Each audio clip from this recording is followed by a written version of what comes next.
Good afternoon, class. This is Chapter 7 on Central Europeans, people of the former Soviet Union, and Scandinavians. So these were some of the earliest settlers to the United States, and many Central European foods are now standard American fare. For example, hot dogs, beer, potato salad, and they also brought with them many culinary skills that are central to American cooking as well: bread making, dairy farming, meat processing. Central Europe includes Germany, Austria, Hungary, Romania, Czech Republic, Slovakia, Poland, and Switzerland. And in Central Europe, the climate is a little colder and harsher than in Southern Europe. However, the land is very fertile, and so many crops grow. The former Soviet Union, or FSU, includes the Commonwealth of Independent States, or the CIS, and within the Commonwealth of Independent States, it includes Georgia, Kazakhstan, Kyrgyzstan, Republic of Moldavia, Tajikistan, Belarus, Armenia, and the Russian Federation. So this is a map of the different locations, the former Soviet Union as well as Central Europe. Germans. 1 out of 6 Americans is of German descent, and according to the 2010 census, this group is the largest ethnic group in the U.S. When Germans immigrated to the U.S., they assimilated very easily, and part of this is because they look very American per se, blonde hair, brown hair, lighter colored eyes. They blended in very well as opposed to darker colored skin people. And this is, again, from your book, not my personal opinion. They lived in Germantown, Pennsylvania. That's where they settled. And many of the German immigrants were Amish, and they did a lot of farming. Poles originally immigrated for economic reasons and settled in the mid-Atlantic and the Midwest. Poles began immigrating in the 1600s, and the largest wave of Polish immigration was between 1800 and 1914.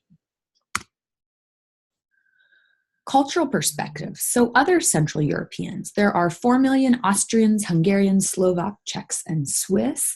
The Austrians came seeking economic betterment, but unfortunately they did not all find what they were looking for here, and about 35% of initial Austrian immigrants returned to Austria. Hungarians also came looking for economic betterment. Czechs primarily were farmers and skilled laborers. And then we have an interesting population called the Gypsies. I should put quotes around this because for people who associate with this population, Gypsy is actually not considered a favorable term, and a more politically correct term would be the Romani people.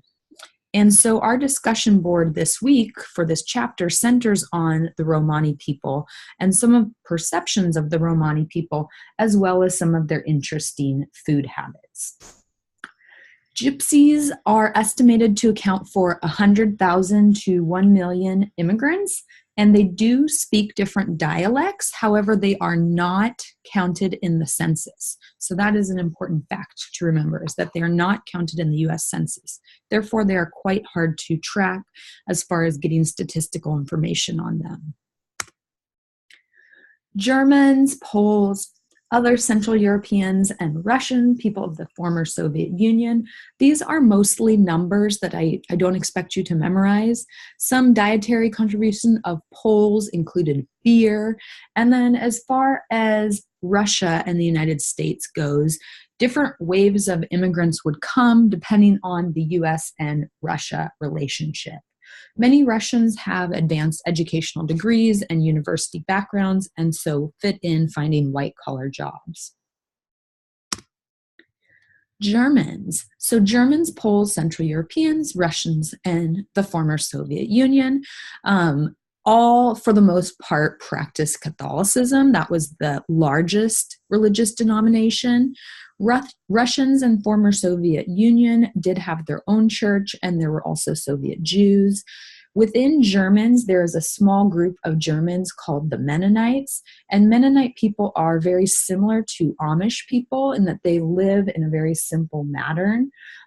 This was derived from the Anabaptist movement, which advocated baptism and the church for adult believers only.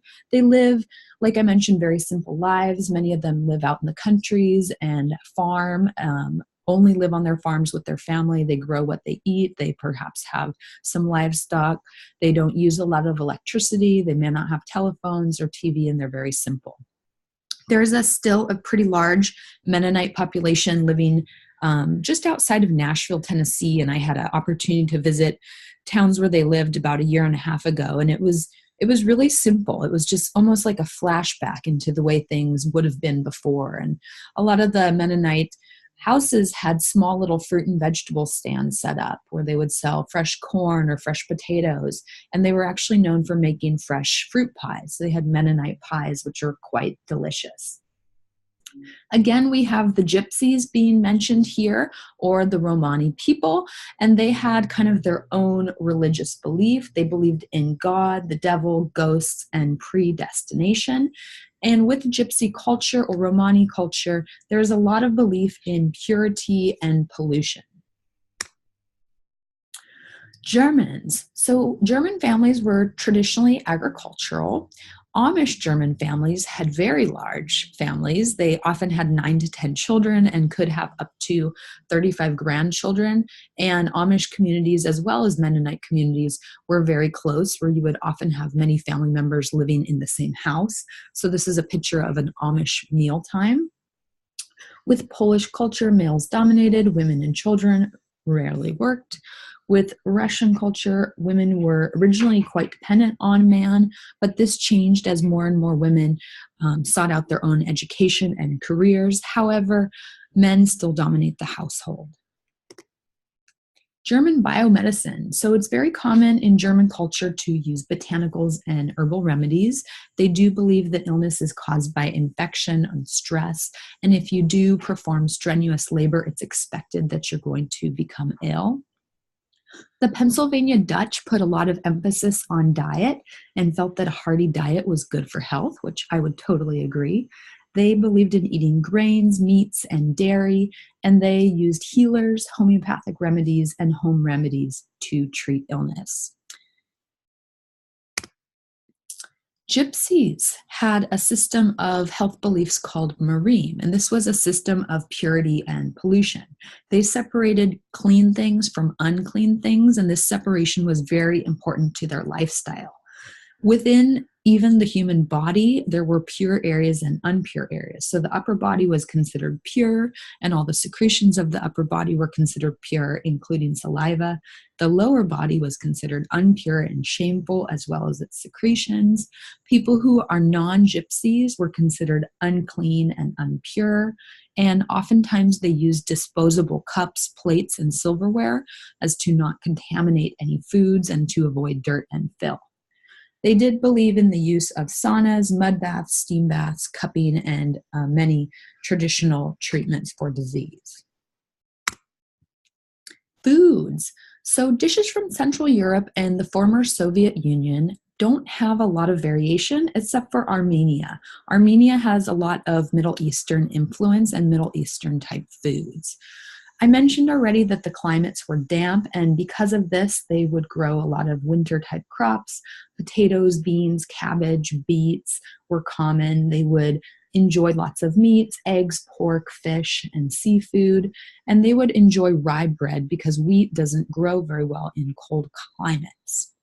Some specialties were called nodal, kletsky, or pierogies.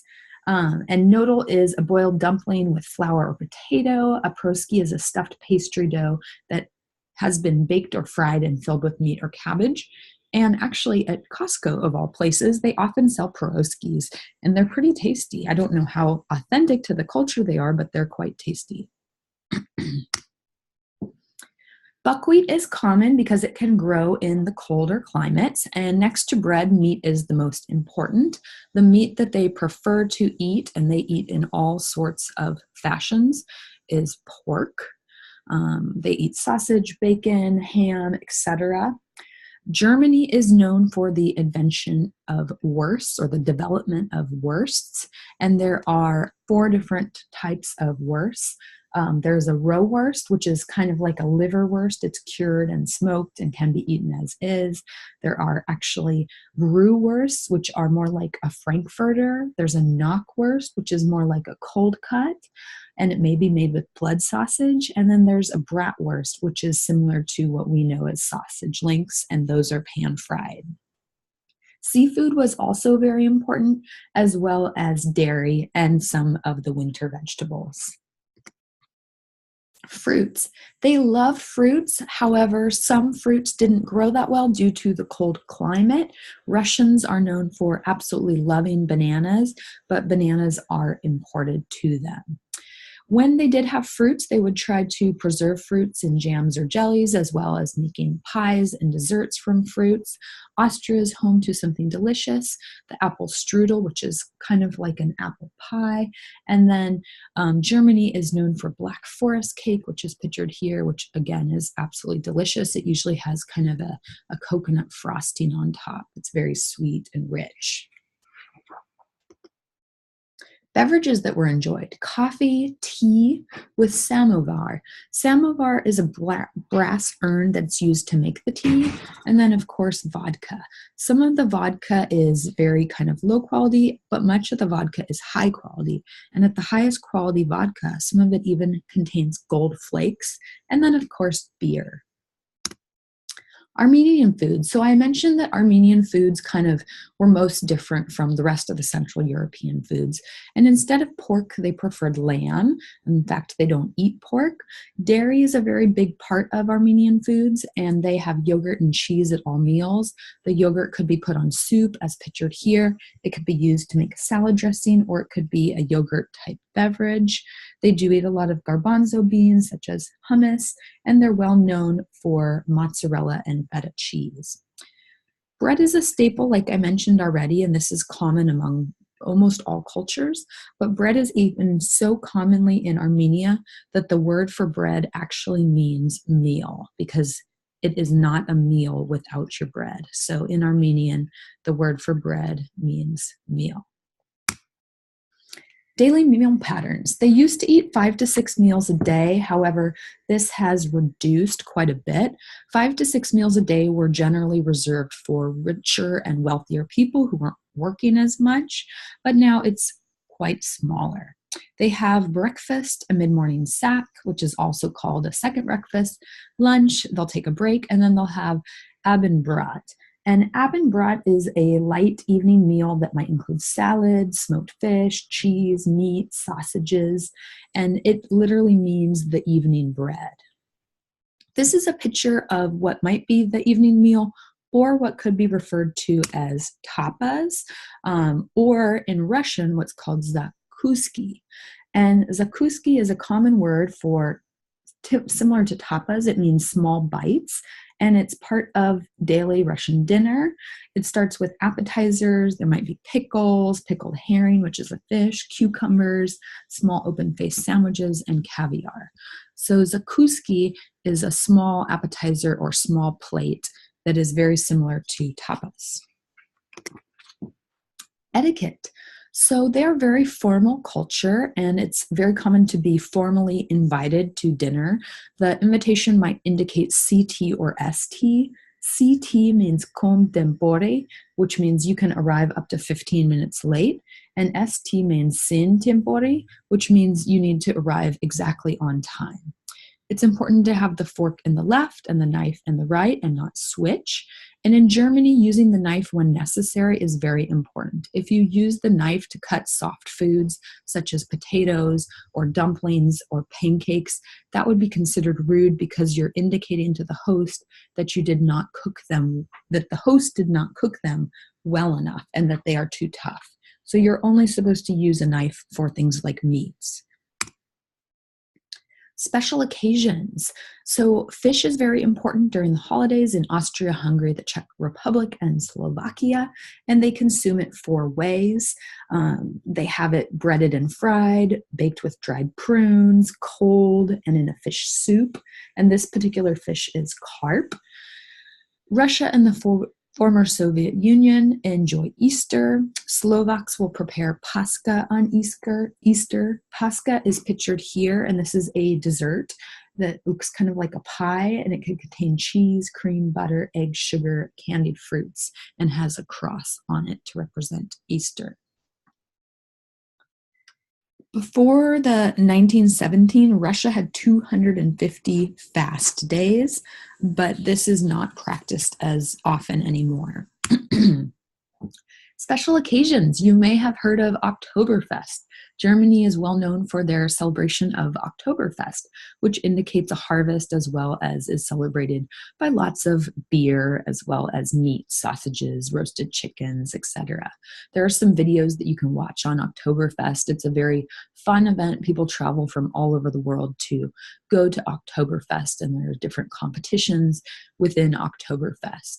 Locally, we have some German restaurants that put on their versions of Oktoberfest, as well as some non-German restaurants such as Madonna Inn that does an Oktoberfest as well, and those can be quite fun.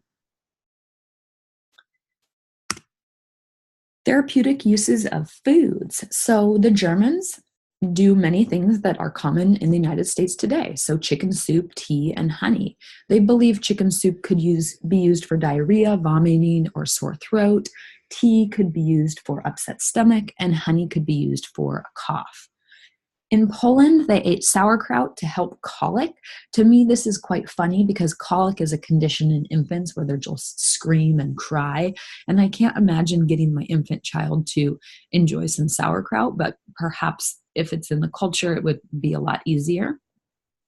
I mentioned some food habits of gypsies already. I mentioned how they like to use disposable plates to not have contamination.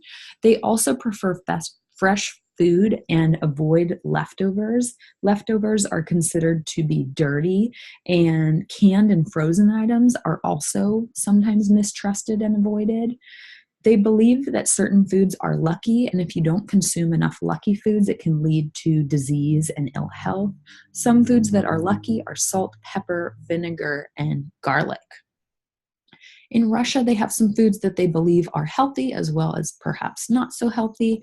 They do drink something called kvass, and kvass is an alcoholic beverage that's made from bread that is said to cure hangovers. So I could imagine it would be quite important for Russian culture. I've actually done a family tree, and I mentioned my father is Jewish, my mother is from Europe, although born in Africa. My great-great ancestors actually were Russian, so that was something that I wasn't aware of. So to me, this is an interesting part of my heritage. Adaptations of food habits. Central European and Russian diet is not much different from the US. I've kind of hinted to this all the time. What did change was the portion sizes. In the US, we have supersized portions. And so this has negatively affected people who have migrated here.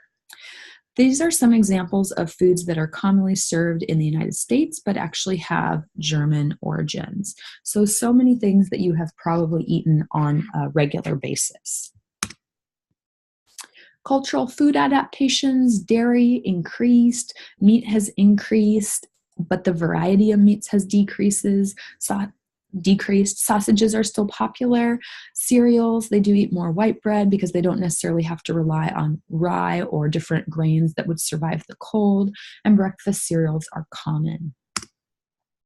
Vegetables, they have more access to tropical fruits and salads, which is kind of a treat considering the colder climates where they usually come from, and they enjoy saffron as a seasoning. This is a little, it's actually a mobile food truck or food stand that is in San Luis Obispo. You can find it at different events, and it's the Brat Stop, and they sell all sorts of wursts and different German foods, and it's quite delicious. Beverages, what changed the most was the introduction of soft drinks. And for fats and oils, they used to traditionally make their own salad dressings, but now they use commercial salad dressings as well as some of the processed non-dairy creamers. Meal composition and cycle. It is now very typical for them to have 3 meals a day with snacks, which is very fitting with a typical American or Western diet. You can read the rest of this on your own. Nutritional status. So their diets are high in saturated fats, potatoes, sweets, and refined carbohydrates. They do have pretty high rates of overweight and obesity. They have low intakes of fruits and vegetables traditionally, just because of potentially different climates and access to them. High rates of diabetes, hypertension, which is high blood pressure, high lipids found in Russian immigrants, heavy alcohol. So in the homelands of Russia, Poland, and the former Soviet Union, there are high rates of alcoholism reported, but Russian immigrants or immigrants from these countries actually have lower rates of alcoholism. And gypsies have very high obesity rates and overall low life expectancy. They have higher rates of something called metabolic disease, as well as high rates of diabetes. I'll add some additional facts about gypsies before we move on, since this will be your discussion board. They are traditionally travelers, and because of this, they're at risk of lots of health problems and have had a difficult relationship with the healthcare system. They were traveling a lot, and they used to travel a lot by foot, but now they travel by car, so they've moved to a more kind of sedentary lifestyle. They have a lot of distrust for non-gypsies, as I previously mentioned, but this would include non-gypsy doctors as well as non-gypsy health interventions. They often consume high sodium and high fat diet. They feel that non-gypsies are constantly contaminating themselves by going to public restrooms, washing underwear together with towels, not washing their hands.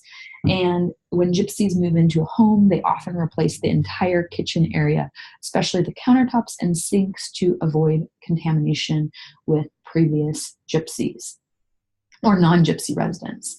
They do have a lot of food taboos. They feel that non-gypsies are cold, selfish, and violent and polluted, but they often come into contact with non-gypsies, and so sometimes they bend their food taboos by eating in restaurants with non-gypsies, although this is something that would be considered unlucky. They have received a lot of criticism and negative stereotypes, and I don't believe that those are true of this culture, so hopefully your perception of gypsies will change by watching some of the videos I've included. All right, our last country, so Scandinavians. Scandinavians include people from Sweden, Norway, Denmark, Finland, and Iceland, and generally they border Russia, except for Iceland, obviously, that is surrounded by water. Scandinavians were traditionally called the Norsemen. These were ancient Scandinavian seafarers and explorers that came across by boats, and they first came to the United States and arrived in what is now known as the Bronx, New York. This happened in the 1800s. They were very smart and they quickly assimilated, obtaining white-collar jobs, starting summer schools, as well as founding colleges. They're also very involved in agriculture, livestock, and farming. Worldview. Most were Lutheran, and they did have nuclear families. The father was the head of the family, so it might be mom, dad, and children. They believed fish was necessary for good health, and they do have a lot of cough and cold lozenges as a kind of home remedy. They believe in a lot of alternative remedies, sauna, for example, Swedish massage, which is a deep tissue massage that uses the 5 main strokes to increase circulation and relaxation. And an interesting fact, saunas are actually associated with lower rates of heart disease and higher rates of longevity or increased longevity. Some of their food habits reflect the preservation methods of previous centuries. So, for example, they smoked foods, they dried foods, they salted foods, they pickled foods. They often ate fermented dairy foods. Seasoning was pretty subtle, and this was because seasonings were traditionally expensive. I already mentioned that they believed fish was vital to health, And I mentioned a little bit about dairy foods. Some examples of dairy foods that they would use fermented milk products such as cheese, sour cream, buttermilk, and yogurt. They would add sour cream to soups, sauces, and dressings. They would serve fish with sour cream. They would make porridge with sour cream, and cheese was considered a normal part of a meal eaten daily for breakfast and as snacks. They thrived with cold weather vegetables as well as cold weather fruits, and so they were sometimes limited with that. Bread was a staple and prepared from rye because rye was able to survive the colder climate. They enjoyed a drink called aquavit, which is pictured here, and this is called the water of life. And it's an alcoholic drink made from distilling potatoes or grains, sometimes flavored with herbs and served in this Y-shaped, or what we might call kind of a martini-ish glass. Meal composition, 3 meals plus coffee break. There were different terms for these meals. For example, a typical lunch in Denmark would be called a smørrebrød, and this would be a buttered bread that would be like an open-faced sandwich, and it may have meats or eggs or potatoes or bacon on it, and it would be eaten with a fork and knife. Smorgasbord originated in Sweden, and smorgasbord means kind of a lot of food, and it's like the buffet. And so it would start with fish, which is herring, be followed by meats, salad, hot dishes, and desserts. Sandwiches are eaten with a fork and knife. Only plain bread is eaten with the hands, so I discussed this smørrebrød sandwich here.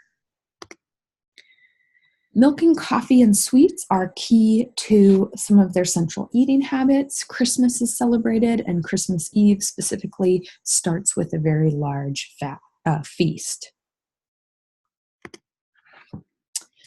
Scandinavians assimilate quickly. Many of their diet habits do not change. This is a picture of a typical Scandinavian meal, very, very healthy. You've got probably some smoked salmon, some rye bread or rye crisps, and this looks like some sort of dairy-based topping for it. Overweight and obesity is about average. People from Finland do have higher rates of heart disease. When people assimilate and move to America, their diets become worse, higher in cholesterol and saturated fat, and they don't necessarily like to talk about health or disease. So who did we talk about today? People of Central Europe, former Soviet Union. What did they do? They ate lots of food. They experienced food that was grown in colder climate, so slightly limited fruits and veggies.